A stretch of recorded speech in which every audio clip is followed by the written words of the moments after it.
پانا۔ دنیا میں تو یہ سسٹم کافی پرانا ہے، لیکن ہمارے معاشرے اور ماحول میں یہ ایک نئی چیز ہے اور بڑی اچنبھے کی بات ہے کہ اس طرح بھی ہو سکتا ہے۔ تو اس ویڈیو میں جہاں میں آپ کو اس کا مکمل اس کی ایڈوانٹیجز بتاؤں گا، ساتھ اس کے ڈس ایڈوانٹیجز بھی بتاؤں گا۔ تو سٹارٹنگ میں تھوڑا سا یہ میں آپ کو اس لیے دکھا رہا ہوں کہ یہ ٹرے میں میں نے خود گھر میں تجربہ کیا، اس کی مختلف آپ کی کلپس ہوں گے جس میں یہ اپنے ڈے 1 سے لے کے ڈے 8 تک سارا کچھ اس میں موجود ہوگا۔ ساتھ آپ یہ دیکھیں، ساتھ میں آپ کو انشاءاللہ ہائیڈروپونک کی مکمل ڈیٹیل جو ہے وہ آپ کو دوں گا، اور امید ہے کہ آپ کو یہ ویڈیو بہت پسند آئے گی۔ ہائیڈروپونک کے سلسلے میں یہ میری پہلی ویڈیو ہے، اگر اچھا رسپانس آیا تو انشاءاللہ اس موضوع پہ آپ کو اور بھی اچھی ویڈیو دیکھنے کو ملیں گی۔ تو چلیے شروع کرتے ہیں۔ سب سے پہلا سیٹ اپ جو ہے یا پہلا پوائنٹ جو ہے وہ اس کا طریقہ کار ہے کہ اس کو اگانا کس طرح ہے۔ اس کا طریقہ یہ ہے کہ جو بھی چارہ آپ نے اگانا ہے، وہ گندم ہے، مکئی ہے، جوار ہے، باجرہ ہے، whatever you want to grow, اس میں اس کا اپنے بیج لے کے تو اس کو 12 گھنٹے تک پانی میں ڈبو کے رکھنا ہے، بھگو کے رکھنا ہے، تاکہ پانی وہ اچھی طرح جذب کر لے۔ اس کے بعد 12 گھنٹوں میں کے بعد اس کو نکال لیں اور اس کا پانی سے اس کو نکال دیں اور چھاؤں میں اس کو پڑا رہنے دیں تقریباً نیکسٹ 12 گھنٹے تک۔ اس کے بعد آپ کیا کریں کہ کوئی لے کے ایسی ٹرے یا برتن ایسا لیں کہ جس کے نیچے سوراخ ہوں، ٹھیک ہے۔ وہ سوراخ والے برتن کا مقصد یہ ہے کہ اب اس نے چونکہ جڑیں نکالنی ہے تو اس کے اندر پانی کھڑا نہ رہے۔ اگر پانی کھڑا رہے گا تو اس کی جڑیں کیا ہوگا کہ گلنا شروع ہو جائیں گی۔ تو ایک ایسا ٹرے لے لیں جو کہ جس کے نیچے سوراخ ہوں، اور اس میں وہ بیج رکھ دیں۔ میں نے تو یہ عام تجربے کے لیے یہ جو بیکریوں سے ملتا ہے، یہ جس میں بسکٹ وغیرہ رکھتی ہیں، وہ استعمال کیا ہوا ہے۔ یہ تو میں نے ویسے ایک تجربے کے طور پہ کیا ہے۔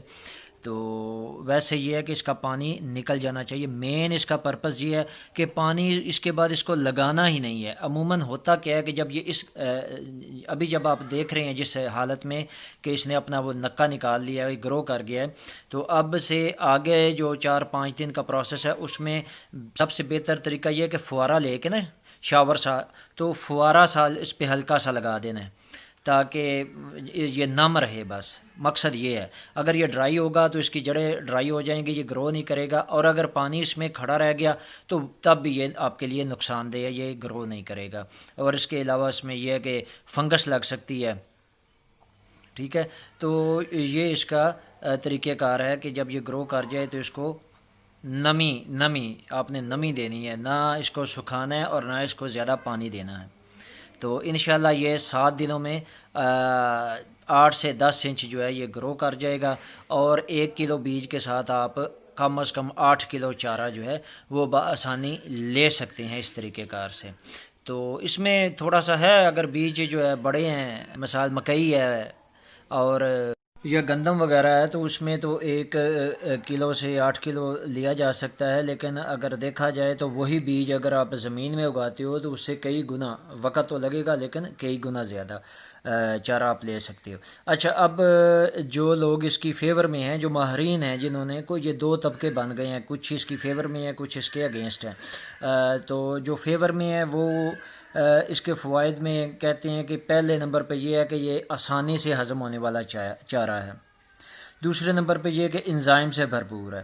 انزائم جو کہ عام چارے میں نہیں۔ انزائم کی میں آپ کو کیا مثال دوں، جیسے ہم ناشتے میں صبح کوشش کرتے ہیں کہ ناشتے میں دہی ہو، اگر دہی نہیں ہے تو لسی ہو، کیوں کہ وہ کھانے کو ہضم ہونے میں مدد دیتی ہے، ٹھیک ہے۔ تو ہمارا جو عام زمین میں ہم اگاتے ہیں اس میں کیا ہوتا ہے کہ یہ جو جڑ ہے یہ نیچے ہی رہ جاتی ہے، اوپر والا چارہ جو ہے وہ صرف وہ جانور استعمال کرتا ہے۔ تو جو انزائمز ہوتے ہیں وہ چونکہ اس کی جڑ میں ہوتے ہیں، تو وہ جو اس کے فیور میں ہیں وہ کہتے ہیں کہ اس کے جتنی طاقت جانور ہضم کرنے میں لگاتا ہے عام چارے کو، اگر وہ ہائیڈروپونک چارہ کھائے گا تو اس سے وہ جو طاقت بچ کے اس کے جسم پہ لگے گی، اس کے دودھ پہ لگ کے اس کو بڑھائے گی۔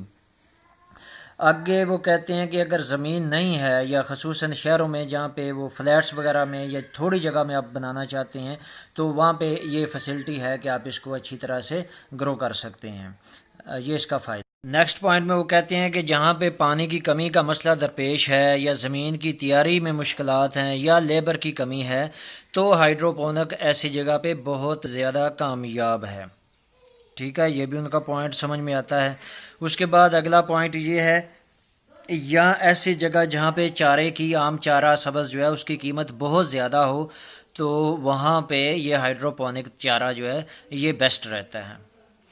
تو اس سے آگے جو مین ان کا ہے پوائنٹ وہ یہ ہے کہ کم سے کم وقت میں چارہ تیار کرنا۔ تو ہائیڈروپونک واقعی ایک ایسی چیز ہے کہ جو کم وقت میں چارہ جو ہے اس سے آپ تیار کر سکتے ہیں۔ ایک دن کا بیج جو ہے وہ 8ویں دن 9ویں دن آپ نکال کے تو اس کو یوز کر سکتے ہیں۔ اس سے اگلا پوائنٹ جناب پوائنٹ نمبر 7 یہ ہے کہ یہ ہائیڈروپونک چارہ ہر وقت فریش چارہ ہے، اور یہ بات سمجھ میں لگتی ہے کیونکہ عام چارہ جو ہے وہ پہلے کھیت میں جا کے کاٹا جاتا ہے، پھر وہ لایا جاتا ہے ٹوکے کی جگہ پہ، پھر اس کی کترائی ہوتی ہے، پھر اس میں کچھ آدھا جو ہے جانوروں کے آگے ڈال دیا جاتا ہے، باقی جو ہوتا ہے وہ رکھ دیتے ہیں کہ یہ جی شام کو ڈالیں گے، یہ شام کو لے کے آئے ہیں تو آدھا ڈال دیا تو کہتے ہیں باقی جی صبح لائیں گے، تو وہ تازہ نہیں رہتا۔ تو تازہ نہ ہو تو سبز چارے کی غذائیت جو ہے یہ بڑی جلدی کم ہو جاتی ہے، ماہرین اس بات کو اچھی طرح سمجھتے ہیں۔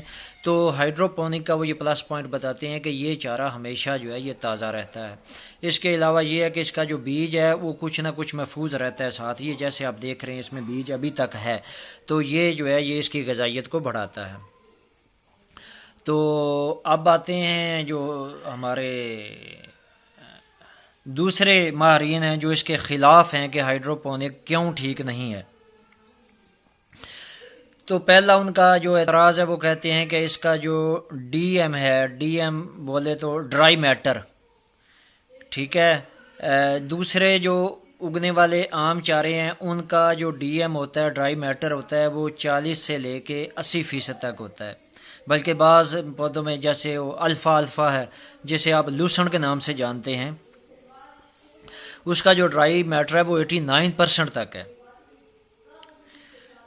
اس کے بعد دوسرے نمبر پہ یہ جو بات ہے وہ کہتے ہیں کہ کسی بھی پودے کے لیے ممکن ہی نہیں کہ وہ 8 سے 10 دنوں کے اندر جو اپنے اندر جو ضروری طاقت والی چیزیں ہیں، امائنو ایسڈز ہیں، آرگینک ایسڈز ہیں، پروٹین ہے، شوگر وغیرہ ہے، یہ پیدا کر سکے۔ تو وہ کہتے ہیں کہ اس لحاظ سے اسے فل آف نیوٹریشن جو ہے وہ نہیں کہا جا سکتا۔ اگلی بات جی وہ یہ کہتے ہیں کہ ہائیڈروپونک میں خرچ زیادہ اٹھتا ہے۔